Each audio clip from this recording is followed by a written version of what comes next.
बिस्मिल्लाहिर्रहमानिर्रहीम। अस्सलाम वालेकुम नाज़रीन, मैं हूँ आम शरीफ आरिफ हमीद भट्टी, मुख्तलिफ और अहम तरीन खबरों के साथ। नाज़रीन, आप जानते हैं 8 फरवरी को इलेक्शन हुआ 2024 में, जिसमें PTI 2/3 मेजोरिटी ले गई।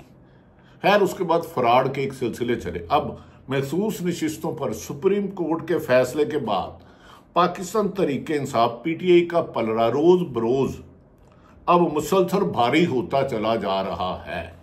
पलड़ा भाने के होने की वजह से मुस्लिम लीग नून कमजोर से कमजोर तर होके अब कौंसलर के इलेक्शन तक महदूद हो गई है। PTI रहनुमाओं ने आहिस्ता आहिस्ता करके प्रेशर भी बढ़ाना शुरू कर दिया है और अपना हक लेने के लिए जो उनकी फ्रॉड किया गया था फॉर्म 47 में और महसूस नशिस्तों में, उसके लिए दबाव और जदोजहद कानूनी, आईनी और सियासी शुरू कर दी है। नाज़रीन, सिलसिले में अलीम आदल शेख समेत 3 अफराद ने सुप्रीम जुडिशल काउंसिल में चीफ इलेक्शन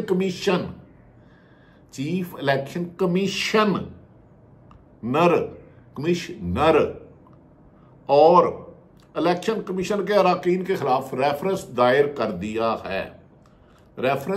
कर दिया है। अब इलेक्शन कमीशन खुद जो किसी को नहल कर रहा था, उसका इस नशिस्त पे रहना आईनी तौर पर फैसला हो तो खासा मुश्किल है, क्योंकि सुप्रीम कोर्ट भी कह चुकी है कि चीफ इलेक्शन कमीशन ने उनके फैसले की तशरीह गलत की है। अब उनके खिलाफ रेफरेंस दायर हो चुका है। रेफरेंस की बुनियाद पर पाकिस्तान तहरीक इंसाफ PTI के खिलाफ बदनीति पर मबनी फैसले, इलेक्शन की बुनियाद है पाकिस्तान तहरीक इंसाफ के खिलाफ बदनीति पर फैसले, कमिश्नर रावलपिंडी लियाकत चट्टा के इंकशाफात को बनाया गया और इसके अलावा फॉर्म 45 जिसमें तहरीक इंसाफ PTI हकीकी तौर पर जीती और फॉर्म 47 जो जालसाजी से बनाया गया जिसमें नून लीग को और दूसरी जमातों को सीटें गई, उसको बुनियाद बनाया गया है। और लियाकत चट्टे के फैसले पर भी कमिश्नर रावलपिंडी ने जो इंकशाफात किए थे वो सबके सामने हैं। इतलात के मुताबिक जिस तरह सुप्रीम कोर्ट में जजेस की बड़ी तादाद ने आइन और कानून से मजीद खिलवाड़ रोकने के लिए फैसला किया है, बिल्कुल इसी तरह चीफ इलेक्शन कमिश्नर को भी अपने साथियों की हमायत हासिल नहीं रही और उन्होंने भी कहना शुरू कर दिया है कि जुल्म की भी एक हद होती है, अब बस करें। जीते हुओं को हराना और हराने हुओं को जताना इलेक्शन कमीशन का काम नहीं। इलेक्शन कमीशन का काम खाली इलेक्शन कराना नहीं, साफ शफाफ इलेक्शन कराना है।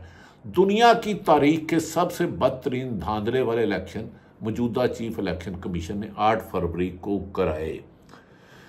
अब खुद चीफ इलेक्शन कमिश्नर भी अपने साथियों की हमायत से महरूम होता जा रहा है। खबरें हैं कि chief election commissioner supreme court के महसूस नशिस्तों के फैसले पर अमल दामद को लटकाना चाहते हैं, इसीलिए रोज हिले बहाने और लीगल से एडवाइस लेने की कहते हैं। लेकिन इलेक्शन कमीशन के 2 अरकान ने इनकी हमायत करने से इनकार कर दिया। उन्होंने कहा ये तो सीधा सीधा तौहीन अदालत है, हम इस बुराई का मजीद हिस्सा नहीं मानते। ये मुख्तलिफ सहाफ़ी खबरें दे रहे हैं, ताहम हतमी फैसला जब पाकिस्तान PTI सुप्रीम कोर्ट जाएगी तो फिर पता चलेगा कौन कौन से तख्त गिराए जाएंगे। अब 2 इलेक्शन मेंबरान ने चीफ इलेक्शन कमीशन की हमायत से वाज़ेह इनकार कर दिया। अगर किसी भी वक्त इलेक्शन में धांधली के खिलाफ पिटीशन सुप्रीम कोर्ट में मुकर्रर हो जाती है तो चीफ इलेक्शन कमिश्नर को कार्रवाई से कोई नहीं बचा सकता। इतने का एविडेंस है फॉर्म, क्योंकि 45 खुद ही इलेक्शन कमीशन ने नोट किया और गायब कर दिया क्योंकि उसमें धांधले थे, फोर्जरी थी, जालसाजी थी, 420 थी, 460 थी, चेंज किए गए थे। दूसरी जानिब इमरान खान के खिलाफ आज 190 अलकादर यूनिवर्सिटी केस में अडयाला जेल में दोबारा समाअत हुई। समाअत के मौके पर इमरान खान की अहलिया बुशरा बीबी ने गुफ्तगू करते हुए दावा किया कि अडयाला जेल में इमरान खान पर तशद्दुद किया गया है। अडयाला जेल में इमरान खान पर तशद्दुद किया गया, जो 80% पाकिस्तान की आबादी का सबसे मकबूल मजबूत लीडर है, जिसे आज तक कोई भी जबर तोड़ नहीं सका, कमजोर नहीं कर सका, पीछे नहीं कर सका।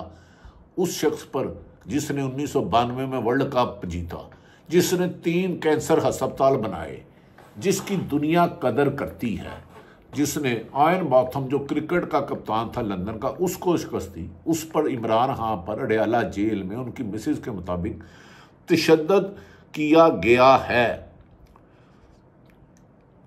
इस मौके पर अडयाला जेल में इमरान खान सीनियर सहाफ़ी समी इब्राहिम ने अपने एक एक्स अकाउंट के जरिए बताया है कि बुशरा बीबी का कहना था कि इमरान खान पर तशद्दुद मेरे सामने हुआ है, यानी कि इमरान खान की मिसेस के सामने उसके खाविंद इमरान खान को मारा गया, तशद्दुद किया गया। उसकी नवीयत क्या थी, उसकी जैसे ही तफसील आएगी आप तक गोशगुजार करेंगे। और उनकी मिसेस के मुताबिक और मुझे अडयाला जेल में मर्द अहलकार ने धक्के दिए। अब औरतों को जब, खवातीन को जब मर्द धक्के देने लगे तो उससे बेहतर है कि इमरान खान से माफ़ी मांग के सुलह ही कर लो। नून लीग वालों, तुम्हारे पल्ले क्या रह गया है? तुम्हारा वज़ीर-ए-आज़म नवाज शरीफ था, वो बन नहीं सका।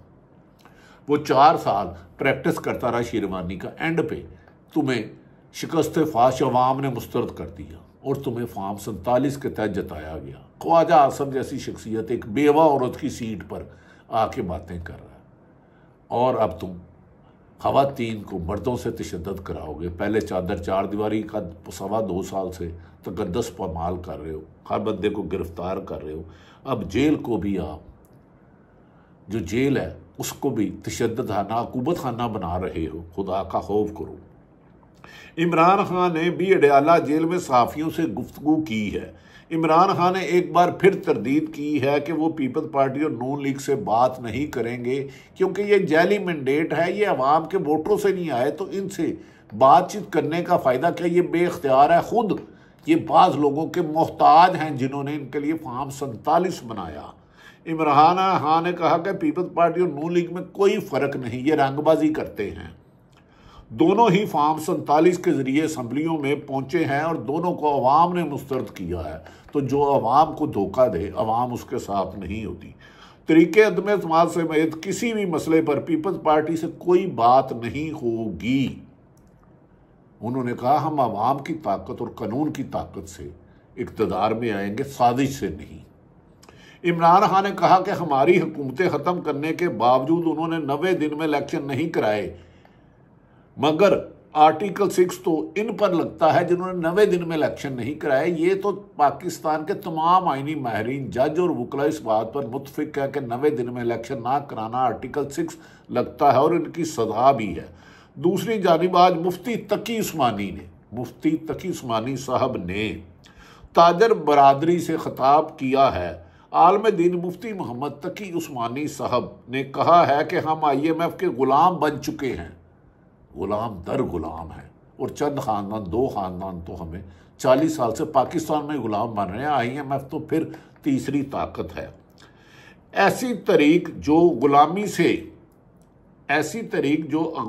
से आज़ादी दिलाए, वो सियासी सतह पर कामयाब नहीं हो रही। लिहाजा उन्होंने कहा जो खुद मैंडेट बादिउल नज़र में इसका मतलब चोरी करते हैं, उनसे वो क्या तहरीक चलाएंगे?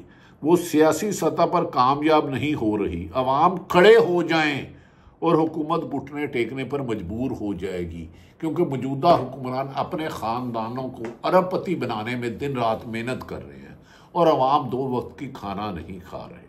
नाज़रीन, दूसरी तरफ ये भी कहा जा रहा है नवाज शरीफ एक अहम तरीन शख्सियत से नाराज़ है, क्योंकि लंदन में जब लंदन प्लान बना था तो नवाज शरीफ को ये यकीन दहानी कराई गई थी उन्हें 2/3 मेजोरिटी दिलाई जाएगी। नवाज शरीफ को किसी शख्सियत ने यकीन कराया था, लेकिन जब वो पाकिस्तान आए तो आवाम ने जोक दर जोक, करिया हर शहर में, चारों सूबों में इमरान खान को इस कदर वोट दिए और नवाज शरीफ को मुस्तरद कर दिया कि 2/3 मेजोरिटी का सिंगल मेजोरिटी भी नहीं रही। फिर रात 10 बजे रिजल्ट रोक कर फार्म 47 के लिए इनको जिताया गया और नवाज शरीफ भी अंदर से कहा जा रहा है अहम शख्सियत से नाराज है कि जनाब आपने तो मुझे गारंटी दी थी कि मुझे जिम्मेदारी दिलाओ तो मैं आपको 2/3 मेजोरिटी दूंगा।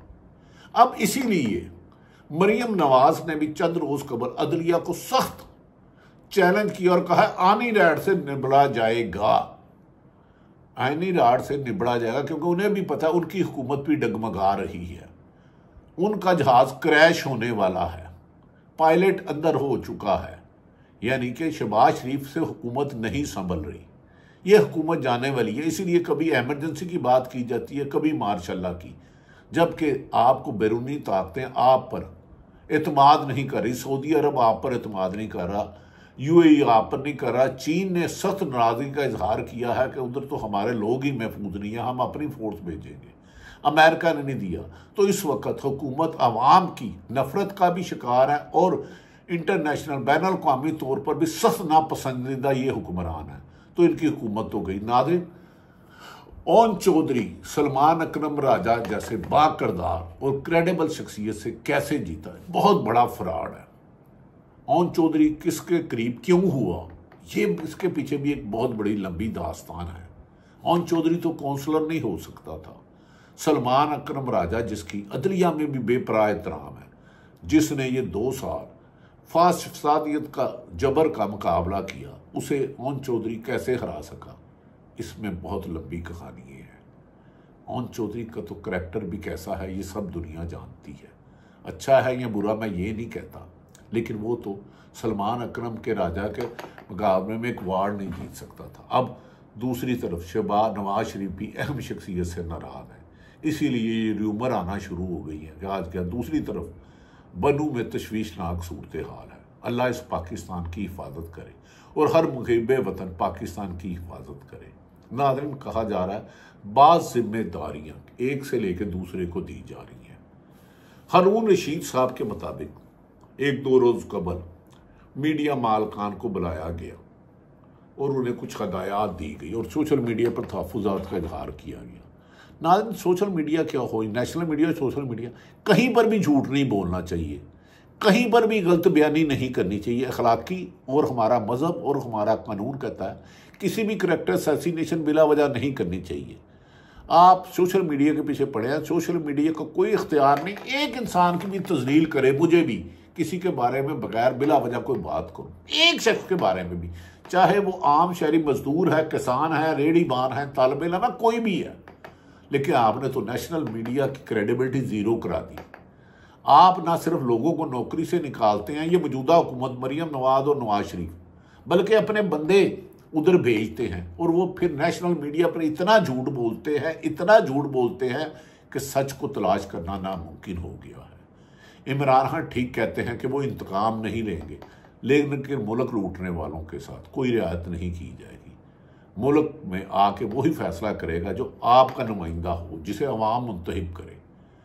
नाज़रीन, दूसरी तरफ चंद ब्यूरोक्रेटों की इमरान खान ने फरिश्त बनानी शुरू कर दी है, जिन्होंने जुल्म की भी इंतहा कर दी।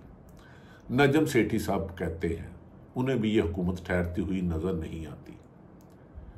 नवाज शरीफ किस वजह से किससे नाराज है, इसमें बहुत बड़ी खबर है, लेकिन पाकिस्तान में सच कहना जुर्म है। ओन चौधरी को कैसे जिताया, किसने जिताया? ओन चौधरी तो एक वार्ड नहीं जीत सकता था।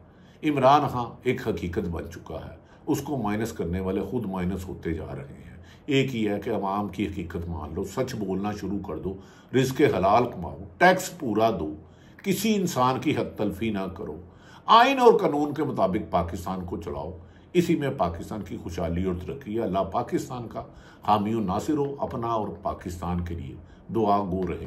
हालात अच्छे नहीं हैं, लेकिन हमें उम्मीद है कि अल्लाह ताला पाकिस्तान के लिए बेहतरी के आसार और रास्ते बनाएगा। पाकिस्तान जिंदा।